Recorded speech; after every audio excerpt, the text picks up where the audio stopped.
Most of us elected as both the state and federal level want to get things done. Most of our constituents also want to get things done. And they're incredibly frustrated that Congress is not. When my colleagues and I decided to serve in this capacity, we all did so for our own reasons. But love of country is paramount for all of us. Many of us also served our country in the armed forces. I served 20 years. Obviously, Senator Kayenga is serving our nation today. There wasn't a blue team or a red team in all my years in the service. It was just the American team. We need more of that in our politics, and in my humble opinion, especially in D.C. Final voting will not solve all our nation's challenges, but it will make the incentives line up a bit more to serve on the side of the American team. And in my humble opinion, that is worth fighting for.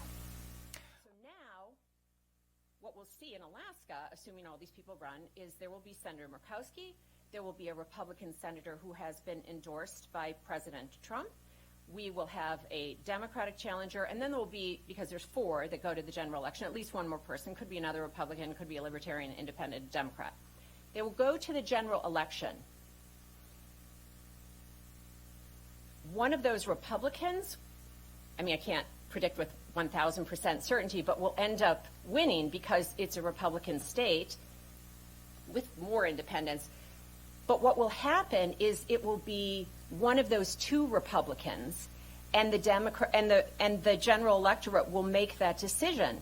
So sometimes people are always looking for an advantage, and they're like, "Oh, you only want Final 5 for moderates. You know, like you want to protect Lisa Murkowski." Absolutely not. This is not a protect Lisa Murkowski bill. This is not a protect moderates bill. This is a let the general electorate decide, because then the representatives can work for the general electorate. So if the general electorate of Alaska decides that over 50% of them want the Republican who is supported by Trump, that is exactly who they should get. And this system would give them that.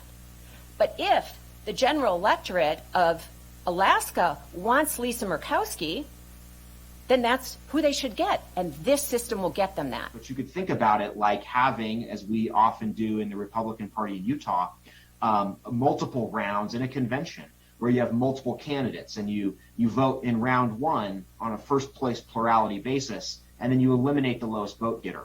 And then you go on to round 2 and you do it all over again. We're able to automate that with ranked choice voting. So in our local county, municipalities were able to opt into using ranked choice voting to fill spaces on the city council and potentially the mayor, if applicable. In 2019, I first came into office, and we immediately overhauled our election process and systems. We actually upgraded from, at the time, a legacy system supported by Dominion, and we adopted a more modern ES&S system in line with many other counties around the state of Utah. And in that same year, we also implemented ranked choice voting for a handful of cities that wanted to use it. And we found that implementation from an election administration perspective was relatively simple. Running the ranked choice voting process added one additional step at the end that took a few more minutes than would have otherwise. And we used an additional certified software utility that helped to automate the process. To Chris Hughes's earlier point, we didn't have to do hand counting in that way. We found the process to be pretty simple and easy to use. We were concerned about the level of understanding on the part of voters in our community about the ballot. And so we did a couple of different activities. One was prior to the election, we went around and sort of tested the ballot on voters to get feedback and to understand what, if any, questions or concerns voters might have about the way a ranked choice voting ballot looked.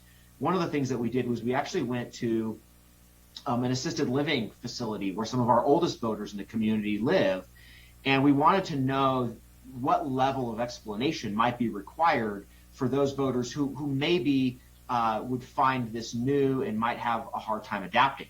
And so what we actually did was we printed up sample ballots in ranked choice voting fashion.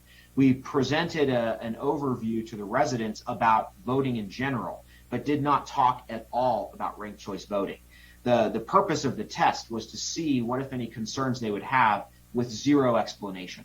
So we simply handed out ranked choice voting ballots after giving our overview of elections generally, and then asked the residents to vote in this sample election to pick their, in this case, favorite national park, similar to the sports team example earlier that you saw. And then we walked around and discussed with the residents and heard concerns. And we were blown away by the degree to which the ballot itself was intuitive to the voters.